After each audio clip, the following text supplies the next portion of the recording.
नमस्कार बहनों भाइयों, बहुत बहुत स्वागत और अभिनंदन आप सभी का द डिबेट में। मैं ब्रजेश मिश्रा हूं और आज हम एक बेहद सामाजिक चिंता के विषय पर बात करने के लिए एकत्र हुए हैं।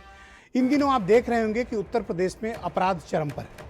विशेष तौर पर ये अपराध बच्चों के खिलाफ, ये अपराध महिलाओं के खिलाफ, ये हमारी बेटियों के खिलाफ, हमारी बहनों के खिलाफ और हमारी माओं के खिलाफ। अपराध का स्तर ऐसा है, अपराध की प्रकृति ऐसी है कि उसको सुनकर आपकी रूह कांप जाएगी। आप डर जाएंगे, आप सहम जाएंगे कि आखिर ये उत्तर प्रदेश में हो क्या रहा है। इसकी जवाबदेही कौन लेगा, इसकी जिम्मेदारी किसकी है। गाजियाबाद से लेकर गोरखपुर और बांदा से लेकर बरेली तक उत्तर प्रदेश के चारों छोर से इन दिनों आपको जिस तरह की भयावह, डरावनी, खौफनाक, दहशतनाक खबरें आ रही हैं महिला उत्पीड़न की, वो बताती हैं कि उत्तर प्रदेश में बेटियां सुरक्षित नहीं हैं, उत्तर प्रदेश में महिलाएं सुरक्षित नहीं हैं, उत्तर प्रदेश में हमारी माएं बहनें सुरक्षित नहीं हैं। कारण क्या है? पिछले कुछ एक महीनों से ऐसी भयानक वारदातें हो रही हैं कि उनको बताते हुए भी डर लगता है, रोंगटे खड़े हो जाते हैं, मन खौफ से भर जाता है। और ये बातें बड़ी विचलित करती हैं। विचलित हर उस व्यक्ति को करती हैं जिनके घर पे बेटियां हैं। विचलित वो हर व्यक्ति होता है जिनके घर में महिलाएं हैं। विचलित हर वो व्यक्ति होता है जिनके घर की महिलाएं बाहर काम के लिए जाती हैं। ये एक सामाजिक चिंता का विषय है, ये किसी एक व्यक्ति की चिंता का विषय नहीं है, ये किसी एक संस्थान की चिंता का विषय नहीं हो सकता बहनों भाइयों। ये एक सामाजिक चिंता का विषय है और हमें इसके कारणों को तलाशना पड़ेगा। मैं बार बार कहता हूं कि उत्तर प्रदेश में पिछले 30 सालों में कानून व्यवस्था ही सबसे बड़ा मुद्दा है। सरकारें आती और जाती इसी कारण है। उसके बावजूद कानून व्यवस्था का हाल देखिए, कल्पना से परे है क्या हो क्या रहा है। और उससे भी ज्यादा एक बदतर बात क्या है, घटनाएं होती हैं, उसका अनावरण होना चाहिए, अपराधी पकड़े जाने चाहिए, उनको शीघ्र ट्रायल करके उनको सजा भी मिलनी चाहिए। लेकिन यहां तो पुलिस प्रशासन और सरकारी नुमाइंदे घटना पर पर्दा डालते हैं, इन्वेस्टिगेशन से पहले खुद का इन्वेस्टिगेशन कर लेते हैं और खबर को भ्रामक, फर्जी करार देके खबर को दबाने की कोशिश करते हैं। पुलिस के पक्ष में खड़े हो जाते हैं, अपराधियों का साथ देते हैं। जिन पुलिस वालों के खिलाफ कार्रवाई होनी चाहिए उनको बचाने का काम किया जाता है। आप कहीं की भी घटना उठाकर देख लें, आपके मन में डर बैठ जाएगा। झांसी में 9 साल की एक बच्ची के साथ रेप, हापुड़ में जो कुछ भी हुआ पिछले दिनों, वो निर्भया कांड से ज्यादा घातक और स्तब्धकारी है। रेप के बाद बच्ची के प्राइवेट पार्ट कुचल दिया गया। जिंदगी और मौत के बीच वो बच्ची मेरठ में है, हॉस्पिटल में।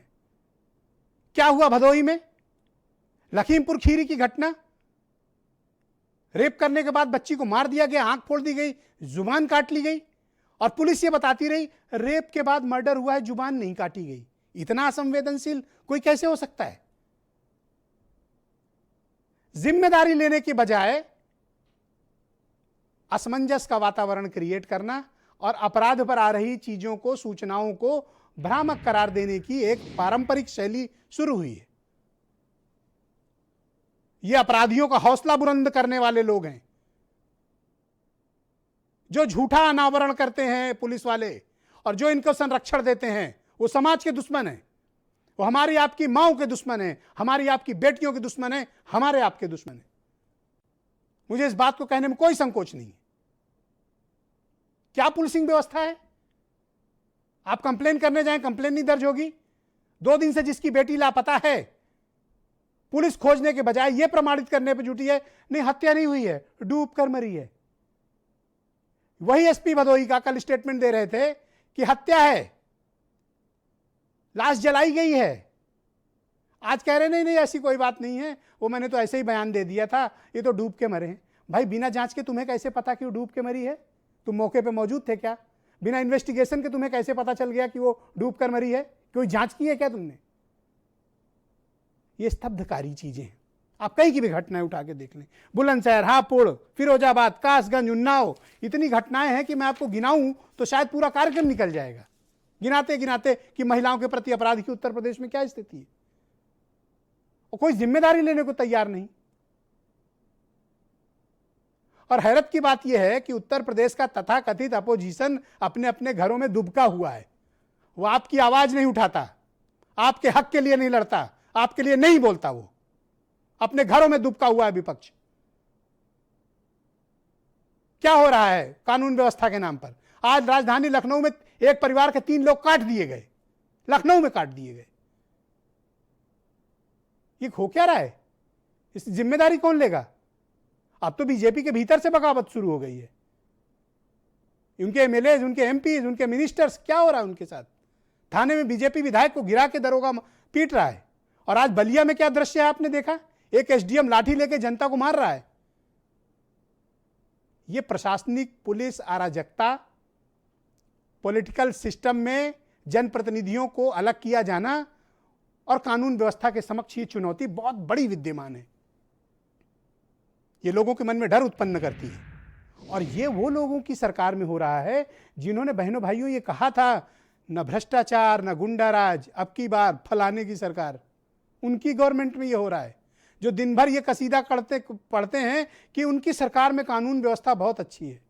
एनसीआरबी का 2018 का अंतिम डेटा बताता है हर 2 घंटे में एक बलात्कार उत्तर प्रदेश में होता है। और ये बात 2018 का है, तब से कोई डेटा एनसीआरबी ने जारी नहीं किया। अभी 2020 खत्म होने वाला है। तो क्या हालात हैं उत्तर प्रदेश में? बहन बेटियों के साथ क्या हो रहा है? विपक्ष आपके हक का सवाल क्यों नहीं पूछ रहा है? सरकारों की जवाबदेही क्यों नहीं तय हो रही है? पुलिस प्रशासन से पूछा क्यों नहीं जा रहा है? आपके जनप्रतिनिधि मुंह में टेप, आंख में पट्टी, कान में रुई लगा के बैठे हैं क्या? क्यों नहीं पूछते हो कि आपकी बेटियों के साथ क्या हो रहा है? इस दरिंदगी के बाद भी क्या हो रहा है? यहां सिर्फ एक चीज का हल है, पैर में गोली मार दो या पेचकस मार दो, हाफ इनकाउंटर कर दो। एक नई परंपरा शुरू हुई है। बहनों भाइयों, कानून का राज कानून से स्थापित होता है। देश संविधान से चलता है, देश कानून से चलता है, देश सिस्टम से चलता है, देश व्यवस्था के पालन से चलता है। लेकिन जो कुछ भी हो रहा है वो अत्यंत स्तब्धकारी है। सरकार जितनी जिम्मेदार है, विपक्ष पर भी सवाल है। कौन सा विपक्ष का नेता आकर पूछता है आपके लिए कि आपकी बहन बेटियों के साथ क्या हो रहा है उत्तर प्रदेश में? पूछा जाना चाहिए। कुछ बयान सुनिए, फिर एक डिबेट को आगे बढ़ाएंगे। भारतीय जनता पार्टी को कानून व्यवस्था से कोई चिंता ही नहीं है।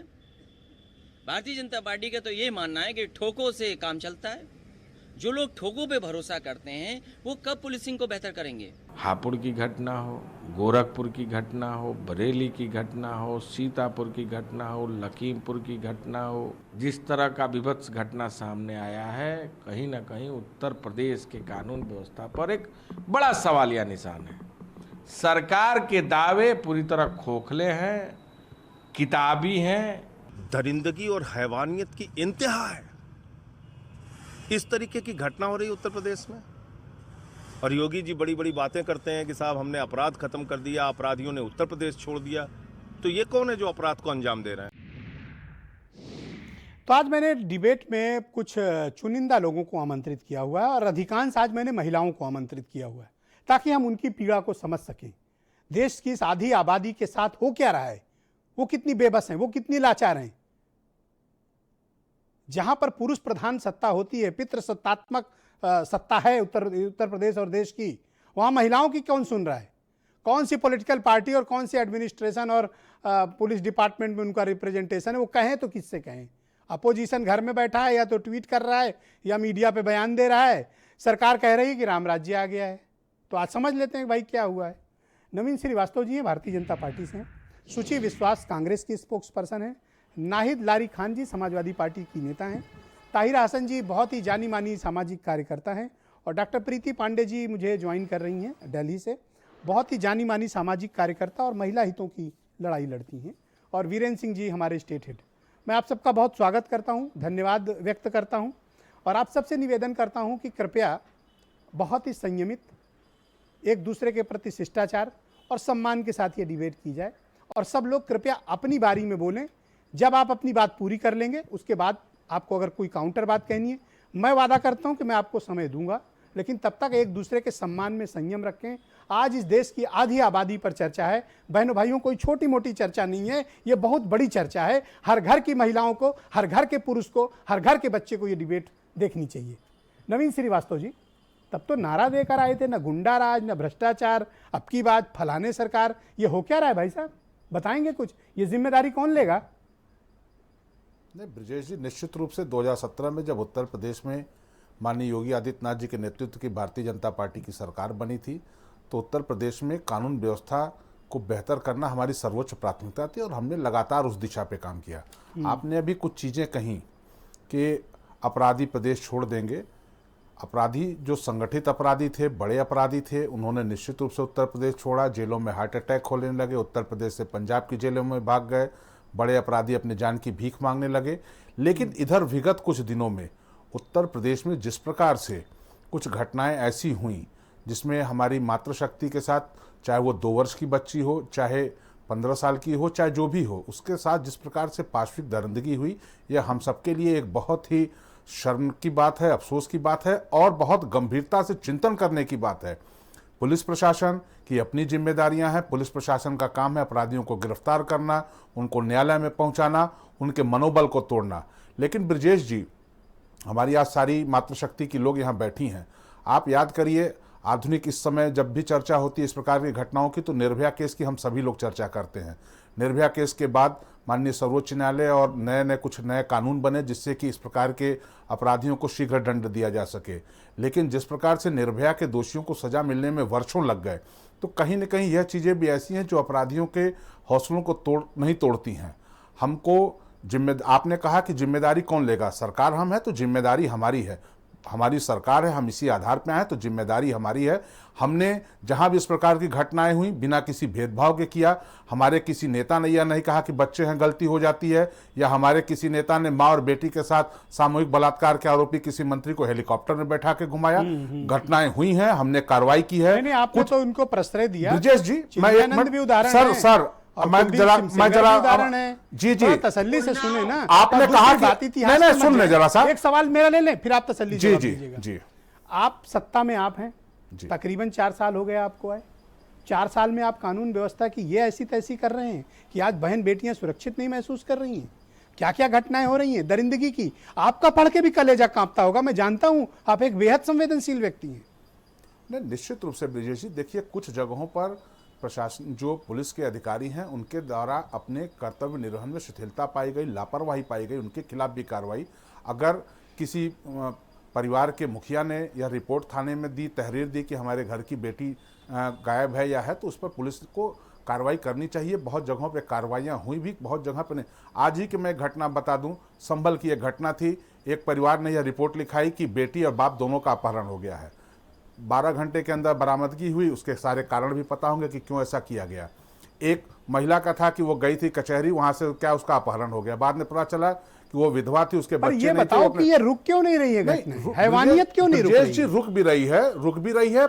हम कोशिश भी कर रहे हैं, हम लगातार कार्रवाई भी कर रहे हैं जहां से विफल हैं। नहीं ब्रजेश जी, ये आपका पैमाना हो सकता है, आप कह सकते हैं कि विफल हैं, हम सफल हैं। चूंकि आप एक बात आपने बहुत अच्छी कही, मैं आज आपकी तारीफ करूंगा कि उत्तर प्रदेश में आपने विपक्ष को भी आईना दिखाने का आज काम किया। कारण क्या है कि विपक्ष के पास न जनता है, न रीति है, न नीति है। सिर्फ ट्विटर से ट्वीट करने से नहीं होता है। लेकिन आपसे निवेदन करूंगा कि अपनी अपनी बारी में सब लोग कहें। आज एक सार्थक परिचर्चा करें और कोशिश करें कि एक लॉजिकल कंक्लूजन तक पहुंचे। नाहिद लारी खान जी, मैं आपसे समझना चाहता हूं कि अचानक महिलाओं के प्रति अपराध बढ़ने के कारण क्या है? ये दरिंदगी, ये हैवानियत, ये पाशविक कृत्य, इस तरह देखकर तो रोंगटे खड़े हो जाते हैं। डर और भय लगता है। सबके घरों में बच्चियां हैं, सबके घरों में महिलाएं हैं। ब्रजेश जी, आज महिलाओं और बच्चों के साथ अत्याचार की सुनामी आई हुई है उत्तर प्रदेश में।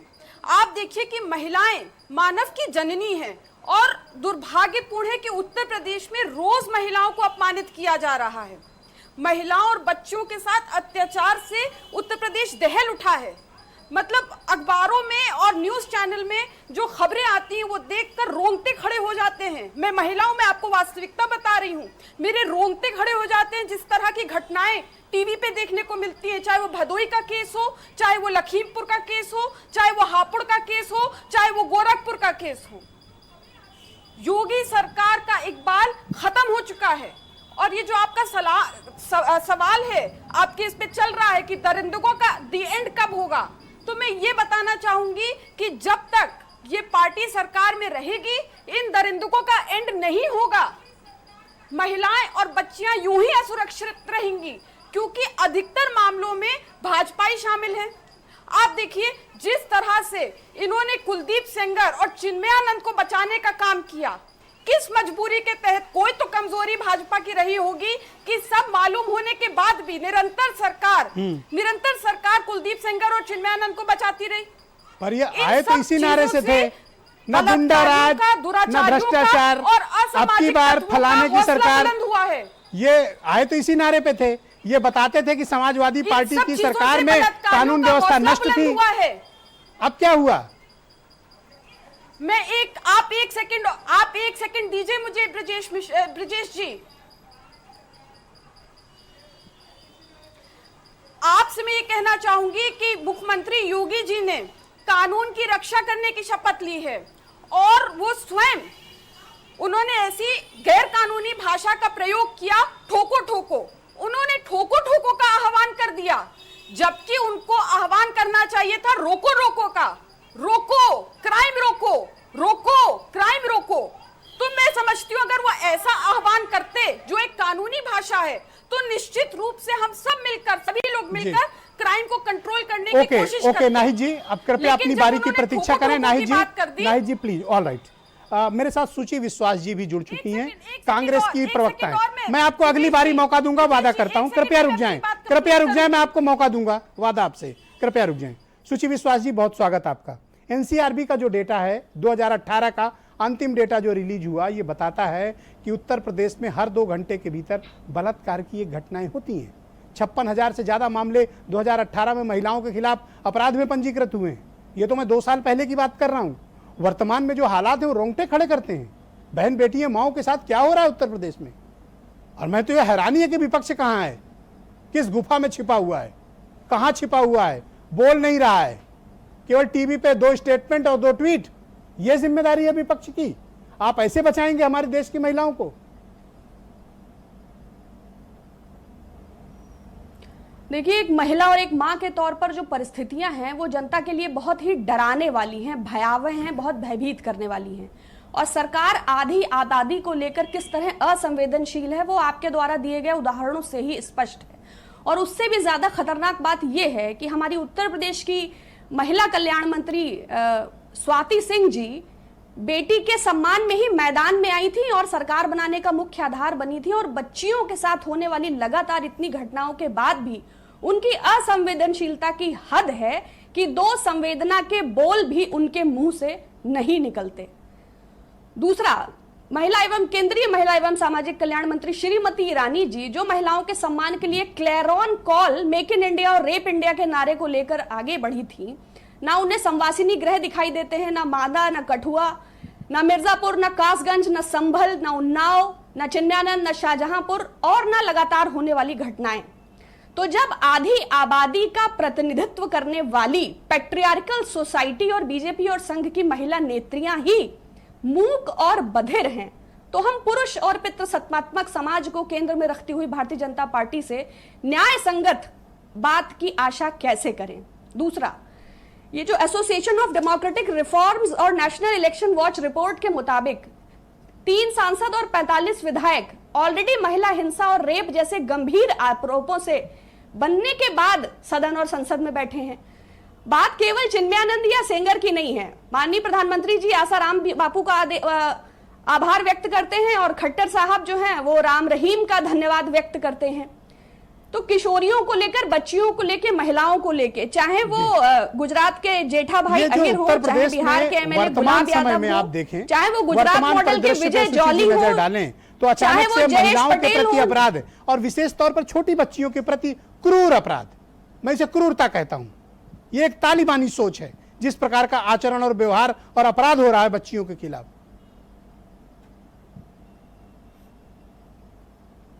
देखिए, मैं आपकी बात से सहमत हूं, लेकिन कई ये आपके बीजेपी के एक नगर सेवक हैं अनिल भोसले, वेंकटेश मौर्य और कुछ और भी लोग सेक्सुअल असॉल्ट और चाइल्ड ट्रैफिकिंग जैसी गंभीर समस्याओं में भी भाजपा के लोग कई बार इन्वॉल्व पाए गए हैं, गंभीर धाराओं में उन पर कार्यवाही हुई। सुची जी, जो मैं तो उम्मीद सरकार किया था कि आज आप समुदायों पर को कुछ ये बात करेंगी। संकेत देती है, आपका मुख्यमंत्री एजेंडा जी केवल तमाम बीजेपी मंचों है। के माध्यम से, मैं बात फिनिश कर लूं, जी, नहीं तो जो सत्ता में है उसकी अकाउंटेबिलिटी फिक्स होती है। जो बेटी के सम्मान में मैदान में नारा दे के आए, आप बताइए, हम उन्हें विपक्ष टैक्स की देते तो हैं, कोई अपनी नवीन जी, जिम्मेदारियों का नवीन जी, निर्वहन करते हैं, नवीन जी, नागरिक के कृपया तौर सहयोग, पर आज उनकी सारी अनुशासन। बात को मानते हैं, तो प्रशासन, सत्ता और व्यवस्था सरकार के आप नोट अधीन कर लो, है, जवाब तो दीजिए। हम सुरक्षा की अपेक्षा भी तो सरकार से ही ऑलराइट, मैं करेंगे। डॉक्टर प्रीति पांडे और ताहिरा हसन तो जी जो भी मेरे साथ जुड़ मुख्यमंत्री चुकी जी हैं। ये मैं संदेश डॉक्टर देते हैं, प्रीति पांडे उनसे- जी को आमंत्रित करता हूं इस डिबेट में। डॉक्टर पांडे, बहुत स्वागत आपका। आप देख रही होंगी कि उत्तर प्रदेश में इन दिनों अपराध, विशेष तौर पर छोटी बच्चियों के साथ बहुत ही क्रूरता, बड़ी भयानक शैतानियत, दरिंदगी, हैवानगी, उसको कुछ भी नाम दें, ये रोंगटे खड़े करते हैं, डराते हैं, लोगों के मन में भय उत्पन्न करते हैं कि अपने बच्चों को अकेला मत छोड़ो, अपने घर की महिलाओं की सुरक्षा पर ध्यान दो। ये स्थिति अत्यंत स्तब्धकारी है, ये डरावनी है। कानून व्यवस्था में इस प्रकार की आचरण और इस तरह के व्यवहार की हम उम्मीद किसी सभ्य समाज में नहीं कर सकते।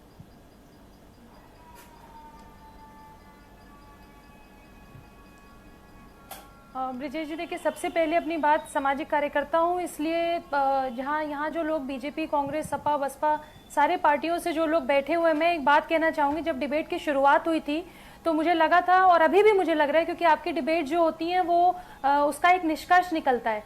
लेकिन जो पिछले 10 मिनट से मैं सुन रही हूँ कि बीजेपी कांग्रेस को, कांग्रेस सपा को, सपा वापस पलट के इनको, जिन बच्चियों के साथ, प्लीज मेरा अनुरोध है आप सारे राजनेताओं से, सारे नेत्रियों से, कि प्लीज इतने संवेदनशील मुद्दे को और इतने इंपॉर्टेंट मुद्दे को, क्योंकि बहन, बेटी, माँ सबके घर में है, और उनका जो बच्चियों के साथ बलात्कार होते हैं या उनकी आंखें निकाल ली जा रही हैं, उनके प्राइवेट पार्ट्स पे जिस तरीके से, मतलब कहने में भी खराब लगता है और रोंगटे खड़े हो जाते हैं हमारे, जिस तरीके से व्यवहार उनके साथ हो रहा है, उन छोटी बच्चियों का आपके भाजपा, कांग्रेस, सपा, बसपा से कोई लेना देना नहीं है।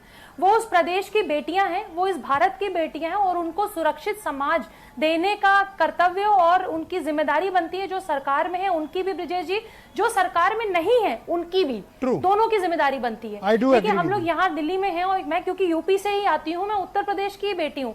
मैं जब से पैदा हुई हूँ आज तक, मैं आपको एक बहुत सिंपल सी एक चीज कहूंगी, यहाँ जितनी भी महिलाएं होंगी वो इस बात से शायद सहमत भी होंगी, हम लोग काम करते हैं और बाहर जाते हैं, आज भी काम करने के इतने वर्षों बाद भी, जबकि हम एक्टिविज्म में हैं, हम खुद अपने आप को सुरक्षित महसूस नहीं करते हैं। आप उत्तर प्रदेश की बात कर लीजिए, आप दिल्ली की बात कर लीजिए, आप देश के किसी कोने की बात कर लीजिए, महिलाएं, क्या बेटियां ऐसी हैं जो अपने स्कूल जाती हों, कॉलेज जाती हों, किसी कंपनी में काम करती हों, बच्चियां ट्यूशन जाती हैं, तब तक उनका बलात्कार और यौन शोषण होता है। तो क्या करें, बच्चियों को स्कूल जाना छोड़ दें, उनका स्कूल से नाम कटवा दें, उनको कॉलेज न जाने दें, उनको नौकरी, ये जिम्मेदारी किसकी बनती है? मैं तो इन राजनेताओं से सवाल पूछ रही हूँ। ब्रिजेश जी, दूसरी चीज क्या है कि इसमें अपब्रिंगिंग, सोसाइटी और फैमिली का बहुत बड़ा रोल होता है। देखिए, जब बच्चियां छोटी होती हैं तो उनको बचपन से जो जेंडर बायसनेस हमारे परिवारों में की जाती है, हमारी सोसाइटी में भी की जाती है।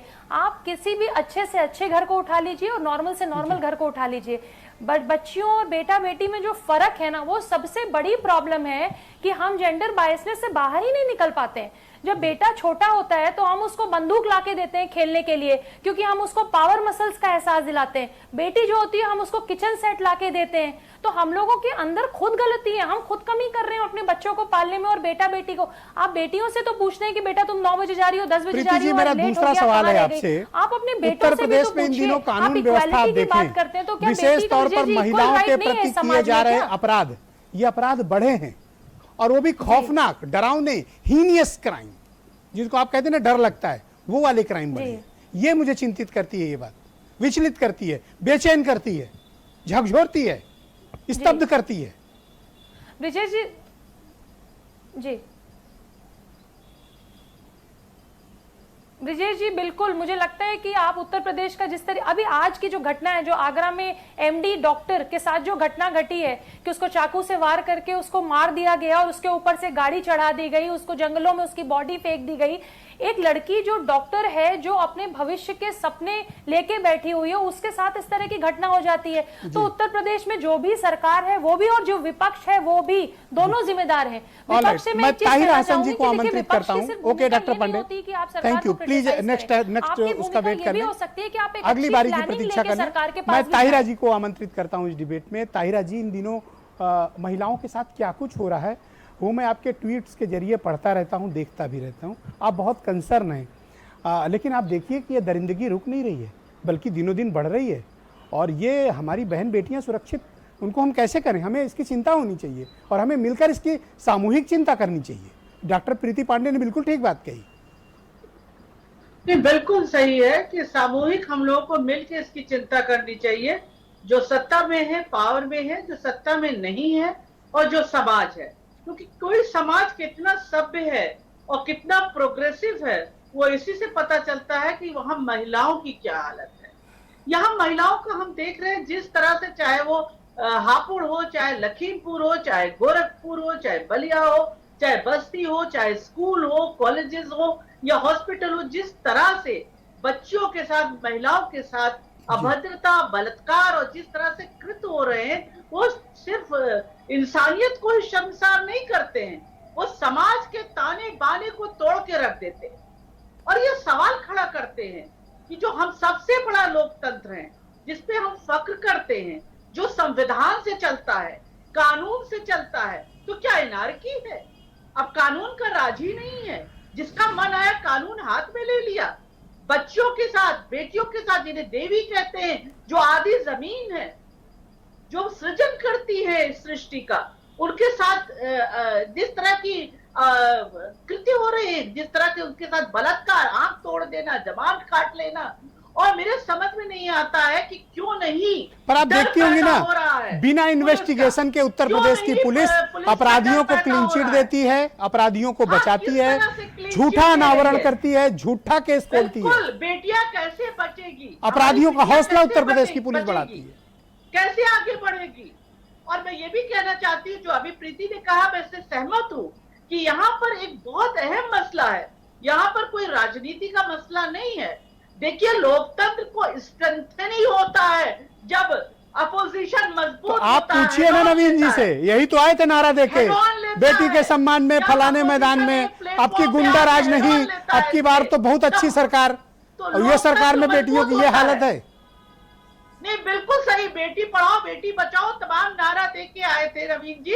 इसको जस्टिफाई अब तो बेटी छिपाओ। हमारी बेटियों के साथ जिस तरह ऑलराइट, बीरेन जी आ गए हमारे साथ डिबेट में। Alright, thank you ma'am, thank you ma'am, thank you ma'am. Biren ji आ गए डिबेट में। भाई बीरेन जी, इन दिनों महिलाओं के प्रति अपराध लगातार बढ़ते जा रहे हैं और ये बात बहुत ही चिंताजनक है, क्योंकि जो क्राइम का नेचर है वो बहुत ही हीनियस है, बहुत ही डरावना है, बहुत ही खौफनाक है, बहुत ही क्रूर है।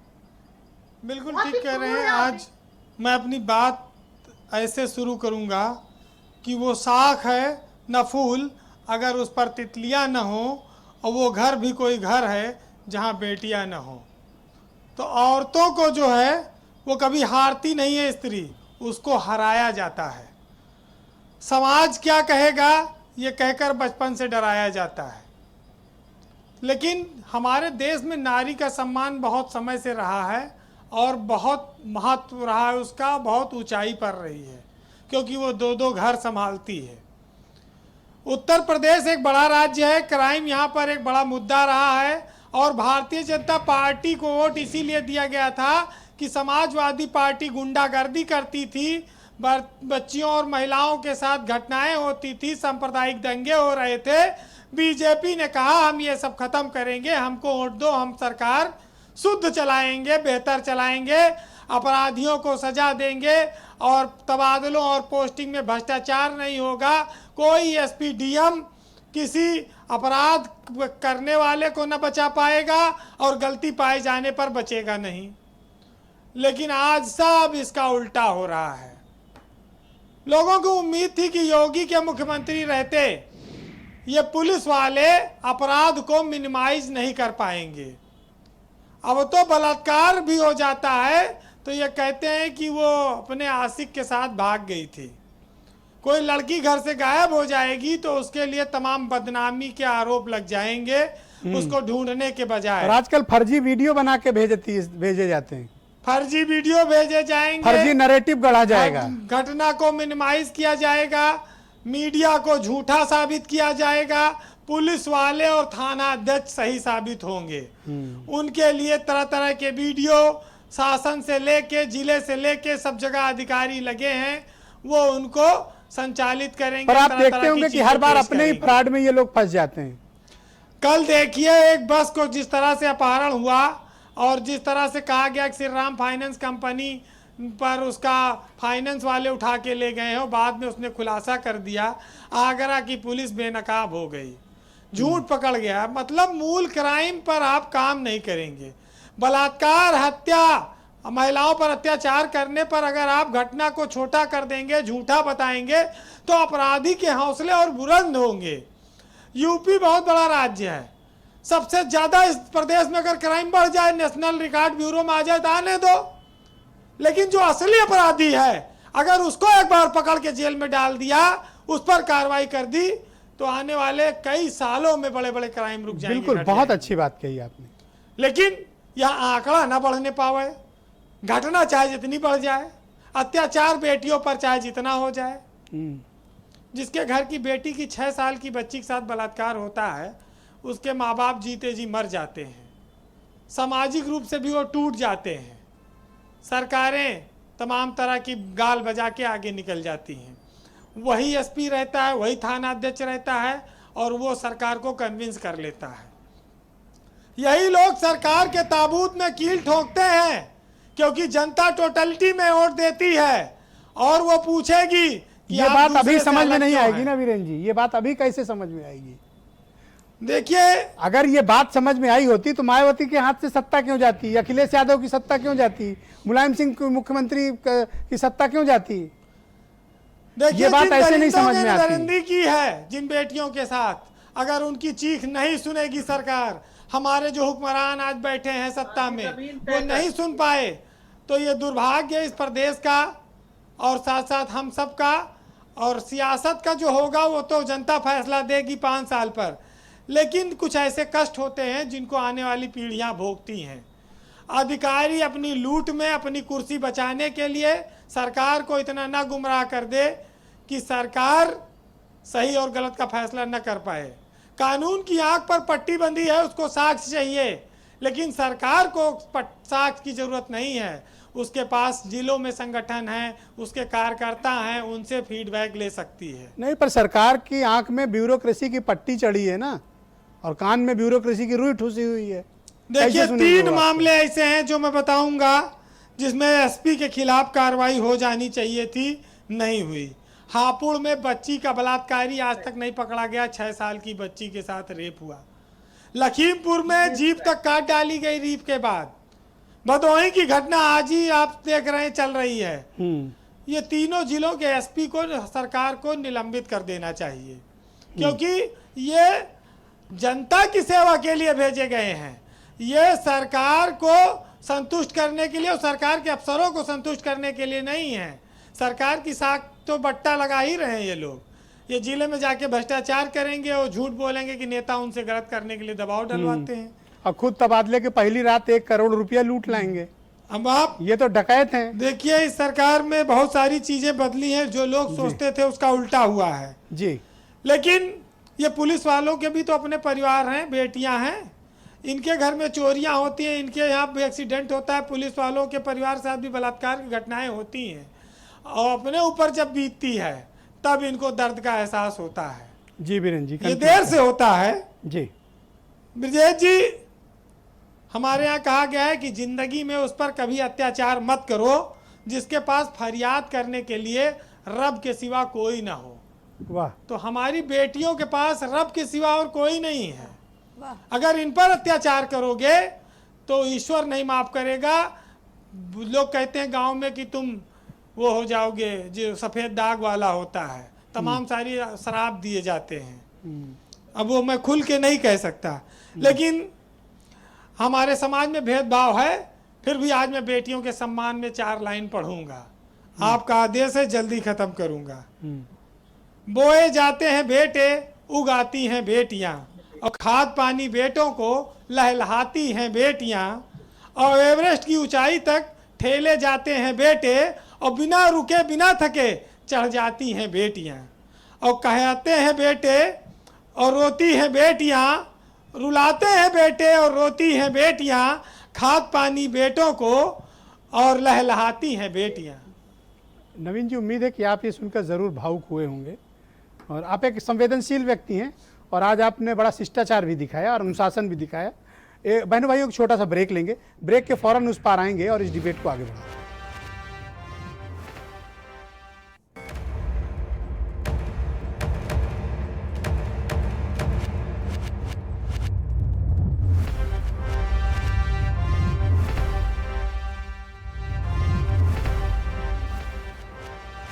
आज हम इस विषय पर डिबेट कर रहे हैं बहनों भाइयों कि उत्तर प्रदेश में महिलाओं के साथ अपराध की घटनाएं बढ़ी हैं। दुर्दांत अपराध, क्रूर अपराध, हैवानियत से भरे अपराध और निहायत ही स्तब्ध कर देने वाली ऐसी घटनाएं सामने आ रही हैं जो मन को विचलित, बेचैन और स्तब्ध कर देती हैं। मैं नवीन श्रीवास्तव जी का रुख करूंगा, काफ़ी देर से प्रतीक्षारत हैं। नवीन जी, आप देखिए, एक पॉलिटिकल पार्टी है, आपकी एक नीति है, रीति है और एक पॉलिटिकल एजेंडा है आपकी पार्टी का। चुनाव लड़ने हर 5 साल के बाद आपको जाना है, पुलिस को नहीं जाना, अधिकारियों को वोट मांगने नहीं जाना, जिनकी भाषा आप लोग बोलने लगते हैं। अनफॉर्चुनेटली उत्तर प्रदेश में मैं कई सरकारों को देखता आया हूँ कि जब वो सत्ता के बाहर होते हैं तो जनता की बात करते हैं और जब वो सत्ता के अंदर बैठते हैं, सत्ता में होते हैं, तो अधिकारियों की भाषा, पुलिस की भाषा बोलने लगते हैं। बजाय इस बात के कि आपको जनता पर मरहम लगाएं, दोषी पुलिस अधिकारियों के खिलाफ कार्रवाई करें, अपराधियों के खिलाफ कठोरतम कार्रवाई और सजा सुनिश्चित करें, आप ये लीपापोती में क्यों जुट जाते हैं? ब्रजेश जी, मैं आपसे एक दरख्वास्त करूंगा कि चूंकि बहुत गंभीर और बहुत सारे प्रश्न आए हैं तो मैं थोड़ा सा समय आपसे बिल्कुल मैं दूंगा, आप बोलिए। मैं कोई बहुत राजनीतिक बात नहीं करना चाहता हूं। हमारे यहाँ समाज की बात हुई, यत्य नारी पूज्यते तत्र देवता रम्यते, यह हमारे इस देश की संस्कृति थी, हमारे संस्कार थे। आज क्या परिस्थितियां हैं, इस पर कुछ बहुत कहने की जरूरत नहीं है। राजनीतिक में हमारी सुचि विश्वास जी, हमारी नाहिद लारी खान साहब ने भी बहुत सारी चीज़ें बताई, बहुत सारी इतिहास की घटनाएं, बहुत सारे बाबाओं की बहुत सारी चीज़ें, नैना साहरी तंदूर कांड से लगाए मैं भी बहुत सारी फहरिस्त बता सकता हूं जो पूरा डिबेट का समय निकल जाएगा। मैं आज उस पर भी चर्चा नहीं करना चाहता हूं। ब्रजेश जी, अगर 2 साल की बच्ची के साथ, 6 साल की बच्ची के साथ, और बड़े दुखद शब्दों में मैं कहना चाहता हूं, उससे ज्यादा शर्मनाक कोई कृत्य नहीं हो सकता है जब बच्चियों के साथ उनके पिता बलात्कार करते हैं, उनके भाई करते हैं, उनके मित्र करते हैं, उनके रिश्तेदार करते हैं। तो ये पुलिस प्रशासन के साथ साथ और भी एक बड़े परिप्रेक्ष्य में देखे जाने वाली चीज है। मैं समझता हूं कि मेरी सारी जो यहाँ पे हमारी सम्मानित महिला लोग बैठी हैं, नेत्री बैठी हैं, इस बात से सहमत होंगी। पुलिस की कमी थी या पुलिस ने कमी की, जानबूझ के कई हिलाहवाली की, अधिकारियों ने बयान को लिपा पोता या कार्रवाई की, यह एक चर्चा का विषय निश्चित रूप से है। अधिकारियों को उनकी जिम्मेदारी से बरी नहीं किया जा सकता है, लेकिन क्या हम खुद अपनी जिम्मेदारी से बरी हो सकते हैं? निर्भया केस में 7 साल बाद उनको, जिसको पूरा दुनिया जानता था, पूरी दुनिया मांग कर रही थी कि इनको तत्काल फांसी दी जाए, 7 वर्ष लग गए फांसी होने में। तो यह सारे विषय ऐसे हैं जिस पर हमको बहुत गंभीरता से चर्चा करनी चाहिए। सामाजिक कार्यकर्ता पांडे जी ने कई प्रश्न इसको उठाए। हमको यह ब्रजेश जी सोचना है कि आखिर इस प्रकार की पार्श्विक प्रवृत्ति, जिस देश में नारी को देवी के रूप में माना गया, उस देश में इस प्रकार की पार्श्विक सभ्यता संस्कृति कहां से पनप रही है? यह सिर्फ ब्रजेश जी, हम उत्तर प्रदेश में बैठे हैं, निश्चित रूप से उत्तर प्रदेश में होने वाली घटनाओं पर बात करेंगे, लेकिन सिर्फ उत्तर प्रदेश में इस प्रकार की घटनाएं हो रही हैं कि 2 साल, 4 साल, 10 साल की बच्चियों के साथ हैवानियत, पार्श्विकता हो रही, ऐसा नहीं है। देश के किसी भी हिस्से में आप उठा के देख लीजिए, किसी भी राजनीतिक दल की सरकार हो, मध्य प्रदेश में कांग्रेस की सरकार थी, वहां पर भी बहुत। तो यह मैं आज राजनीतिक, हम पुलिस प्रशासन, राजनीतिक दल, पक्ष विपक्ष की अपनी जिम्मेदारी, भूमिका 19-20 का हम ये आकलन करेंगे, एक सवाल, लेकिन न्यायपालिका और समाज की भी क्या भूमिका होनी चाहिए, मैं समझता हूं, उस पर भी हमें आपको चर्चा जरूर करनी चाहिए। अब किस मुंह से आप जनता के बीच जाएंगे और कहेंगे कि बेटियों के सम्मान में आ गए हम मैदान में और अब की बार गुंडा राज नहीं? अब किस मुंह से जाओगे? क्या अधिकारियों से कैंपेनिंग कराओगे? इनको लेके जाओगे कि हमको फलाने आईपीएस ये बहुत अच्छी पुलिसिंग की है, इनके नाम पर वोट दे दो हमें, या फला कलेक्टर साहब ने बहुत अच्छा काम किया है, इनके नाम पर वोट दे दो? नहीं ब्रजेश जी, जाना तो आप ही को पड़ेगा ना। आपने एक विषय बीच में कहा कि आप पुलिस अधिकारियों को क्यों बचा रहे हैं। हम किसी पुलिस अधिकारी को, उत्तर प्रदेश में आप देखिए जिस प्रकार से संगठित अपराधियों के खिलाफ पुलिस ने कार्रवाई की, कोरोना काल में जिस प्रकार से कार्रवाई की, आप उत्तर प्रदेश की पुलिस जो दुनिया की सबसे बड़ी पुलिस बल है, उसके 2-4 अधिकारी कर्मचारियों के लापरवाही या उनकी बदमाशी की वजह से आप पूरे पुलिस को कंडेम नहीं कर सकते।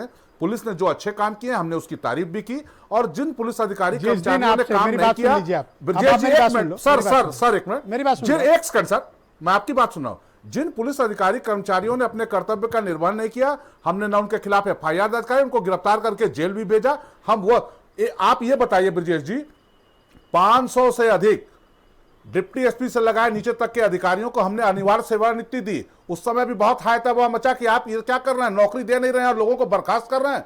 तो जिसने अपने उसके बावजूद आपसे कानून व्यवस्था नहीं संभल हमने रही है। 1 लाख से अधिक नहीं संभल रही है आपसे। ब्रजेश जी, हमारी किस सरकार मुंह से जाओगे वोट मांगने? नहीं, बिल्कुल जाएंगे, हमने काम किया, इस पर कौन सा मुंह लेके जाओगे? हमने गाजीपुर से गाजियाबाद क्या कहोगे कि वोट देते? आतंक था, उनको उत्तर प्रदेश छोड़ के भागने पर मजबूर किया ब्रजेश जी।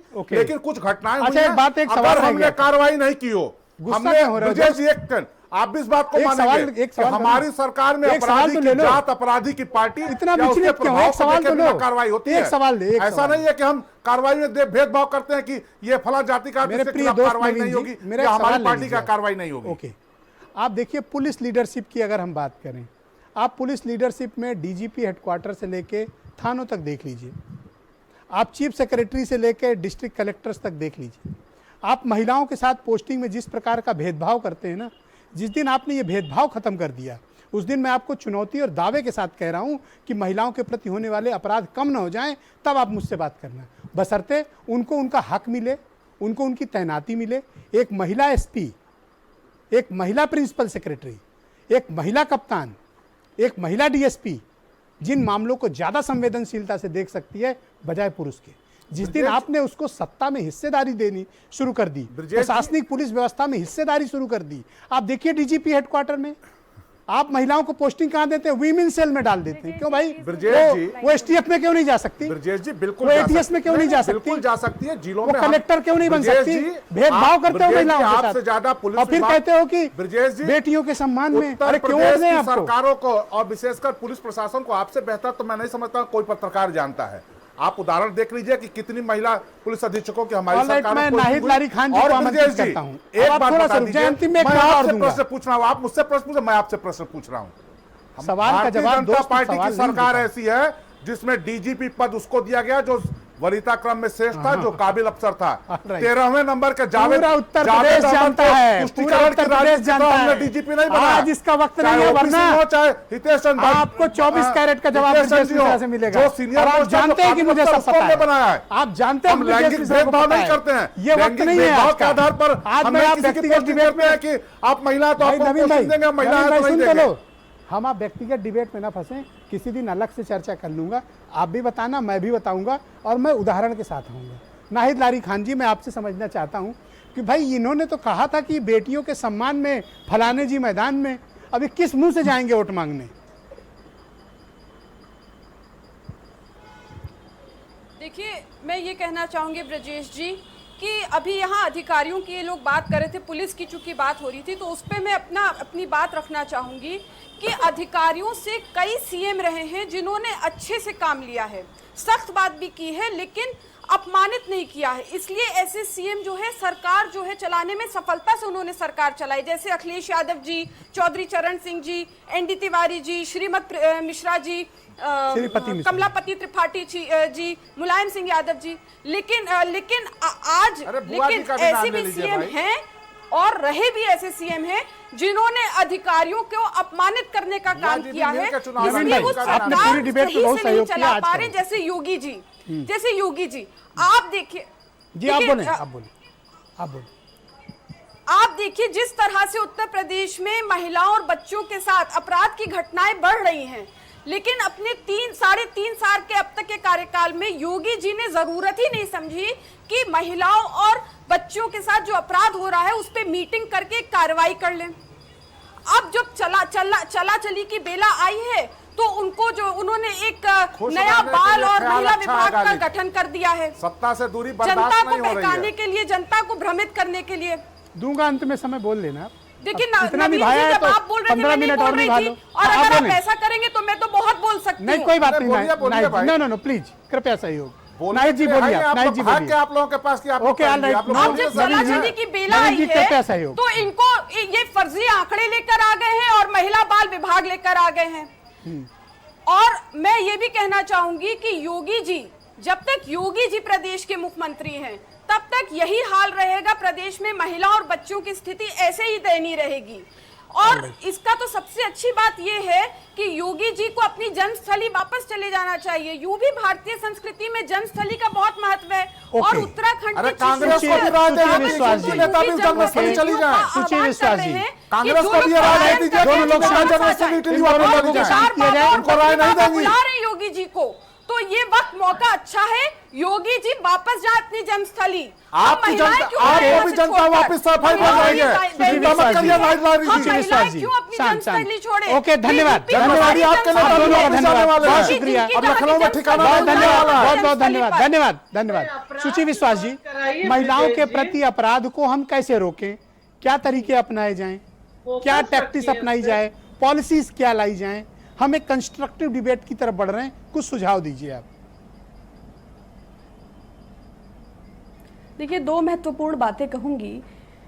अगर ह्यूमन माइंडसेट बहुत डिफरेंट हो रहा है, स्पेशली यंगस्टर्स का, तो कहीं ना कहीं चाहे वो इरोटिक हो, चाहे पोर्नोग्राफिक हो, चाहे एब्यूसिव कंटेंट हो, चाहे वो सोशल मीडियम्स के माध्यम से या डिफरेंट अन्य सेगमेंट्स के माध्यम से, ये भी हमारे लोगों को बहुत इफेक्ट कर रहा है, जिसके नतीजे तमाम सारी ड्रग्स एंड ऑल जो बहुत ही इजीली एक्सेसिबल है और जिसका लोग दुरुपयोग करते हैं और जो बहुत भारी मात्रा में हमारी बच्चे और बच्चियों को इफेक्ट कर रहा है। तो गवर्नमेंट को एक ऐसा आदर्श उदाहरण प्रस्तुत करना चाहिए, क्योंकि सरकार का आईना है, सरकार का इकबाल है और सरकार की अकाउंटेबिलिटी फिक्स होती है, सरकार के पास मशीनरी होती है, व्यवस्था होती है, फंड होता है। अगर उसकी इच्छा शक्ति भी हो, अपराधियों, एनकाउंटर, खनन, वसूली, ठेका पट्टा, मंत्री ट्रांसफर, पोस्टिंग, अगर उसे इस सबसे फुर्सत हो और वो वाकई, जैसा कि उन्होंने कहा, यत्र नारी पूजन्ते तत्र देवता रमयन्ते, और वैदिक युग से, मध्य युग से, ब्रिटिशर्स से और अब कलात्मक युग तक आते आते वो वास्तव में इस बात को लेकर गंभीर हो, तो सरकार को एक स्पष्ट संदेश देना चाहिए, एक कठोर कार्यवाही का सिलसिला। क्योंकि अभी तक जो लोगों के माइंड में है वो यही है कि मालिश का वीडियो वायरल होता है और एनसीसी के कैडेट्स उसी पर्सन को सलामी देते हैं, पीड़िता के ऊपर ट्रक चढ़ जाता है, उसके बाप की मौत आंतों के फटने से पुलिस की कस्टडी में हो जाती है। तो उत्तर प्रदेश की योगी आदित्यनाथ गवर्नमेंट ने जो मैसेज दिया है वो पावर का दिया है, अब्यूज का दिया है, सप्रेशन का दिया है, लेकिन न्यायोचित, न्याय संगत या महिला एवं बच्चों के आधार पर न्याय आधारित नहीं दिया है। और ये संभव है यदि सरकार चाहे या उसकी प्राथमिकता हो। जी, ऑलराइट। डॉक्टर प्रीति पांडे जी, आप इन दिनों देख रही होंगी, जब से बलात्कार और हत्या के बाद ये कानून आया कि फांसी की सजा का प्रावधान हुआ, उसके बाद से मैं देख रहा हूं कि बर्बरता और बढ़ गई है, क्रूरता और बढ़ गई है। बलात्कार के बाद पहचान मिटाने की कोशिश करना, हत्या कर देना और चेहरे को म्यूटिलिएट कर देना, क्षत विक्षत कर देना, ये क्या उससे रिलेट किया जा सकता है क्या?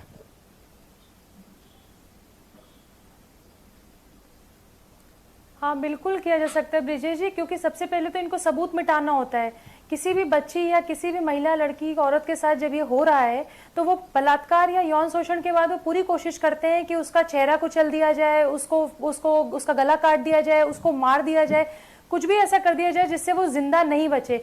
देखिए, क्योंकि नवीन जी यहाँ पे बैठे हैं और सर आप सरकार में हैं और आप भाई की तरह, मैं आपसे एक बात पर्सनल, हम भारत की और उत्तर प्रदेश की बेटियों की तरफ से आपसे बोलना चाहेंगे।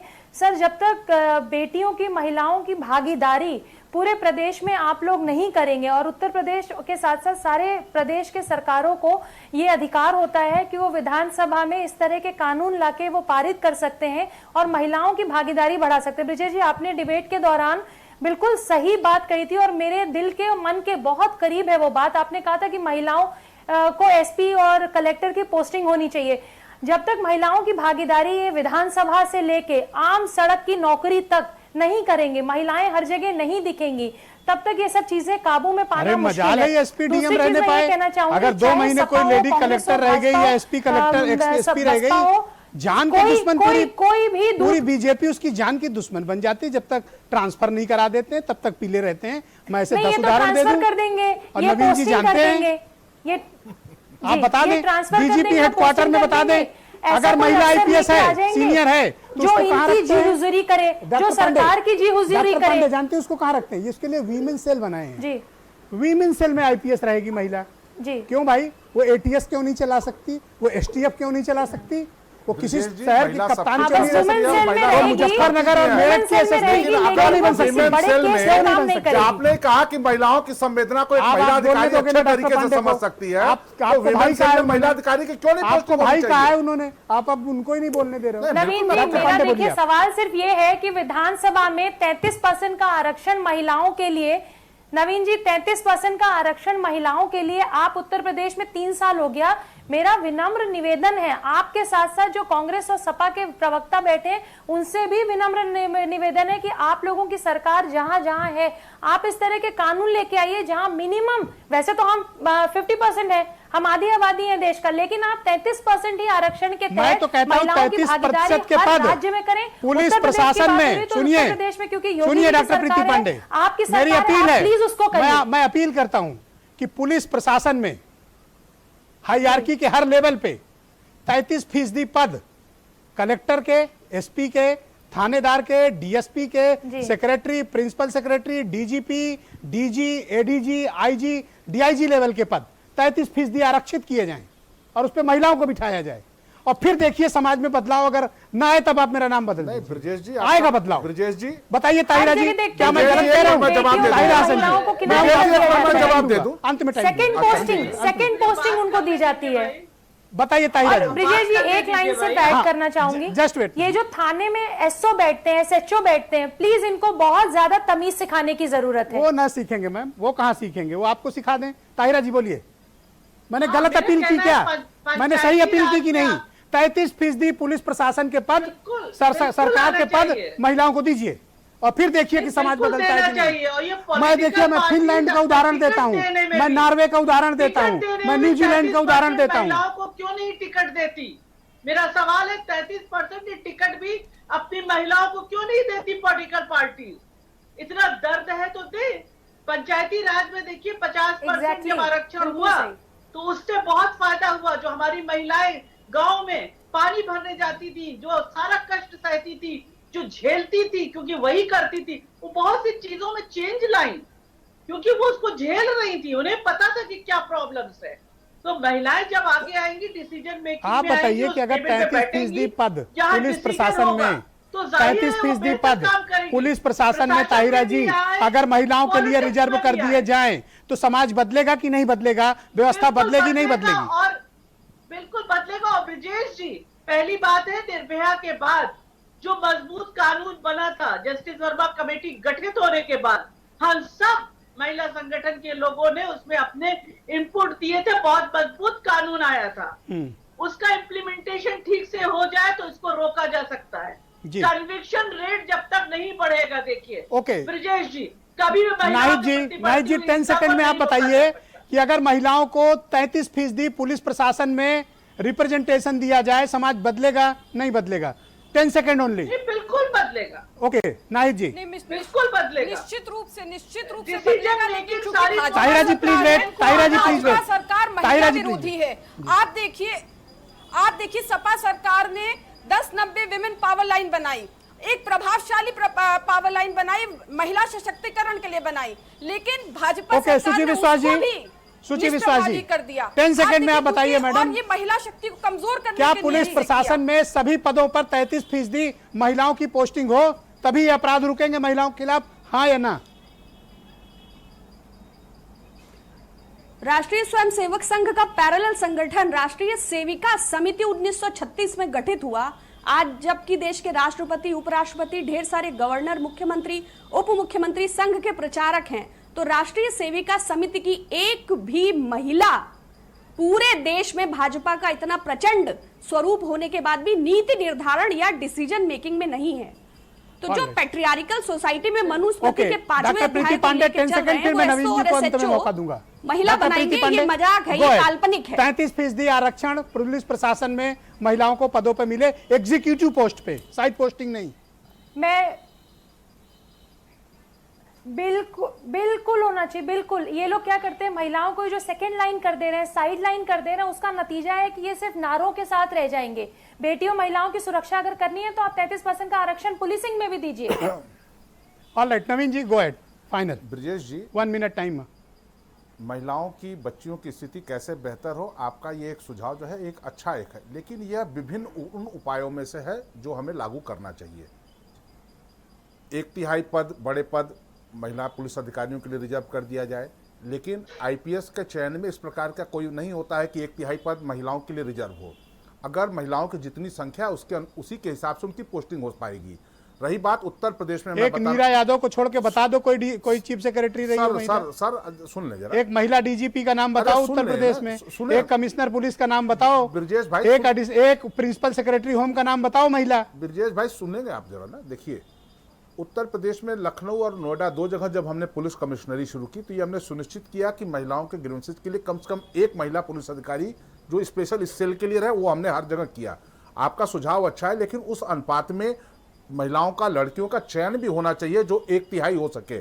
अभी बात हो रही थी कि जो वो पंचायत स्तर पर 50% नारीराज बता रही थी, 50% नहीं 33% आरक्षण है उससे। अरे आरक्षण छोड़िए, ये बताइए कि बेटियों के खिलाफ हैवानियत रोक क्यों नहीं पा रहे हो? बिल्कुल रोकेंगे हम। आए तो थे वही नारा लगा लेकिन मूल मुद्दे से भटकने की आवश्यकता नहीं है। मैदान में पुलिस प्रशासन का अपना एक रोल है, राजनीतिक दलों का अपना एक रोल है, लेकिन न्यायपाल का अभी जैसा ताहिरा जी ने कहा कि जस्टिस JS वर्मा की कमेटी ने सरकार के प्रावधान किए हैं। नमस्कार, धन्यवाद, धन्यवाद, बहुत बहुत शुक्रिया। बहनों भाइयों, आप अपना ध्यान रखें, अपनी बच्चियों का ध्यान रखें, अपने घर की महिलाओं का ध्यान रखें।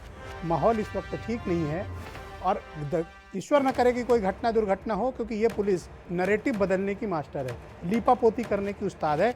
और उत्तर प्रदेश की पुलिस है, आप तो कुछ भी एक्सपेक्ट कर सकते हैं। ये गाड़ी पलटा देते हैं, मामला पलटा देते हैं, बयान पलटा देते हैं, लाशें बदल देते हैं, जिंदा लोगों की हत्या में लोगों को जेल में भी डाल देते हैं। ये कुछ भी कर सकते हैं, आप इनसे कुछ भी एक्सपेक्ट करते हैं। ये उत्तर प्रदेश की पुलिस है। बहुत बहुत शुक्रिया, धन्यवाद। कोरोना बहुत फैला हुआ है, मास्क लगाइए। धन्यवाद, नमस्कार, गुड नाइट।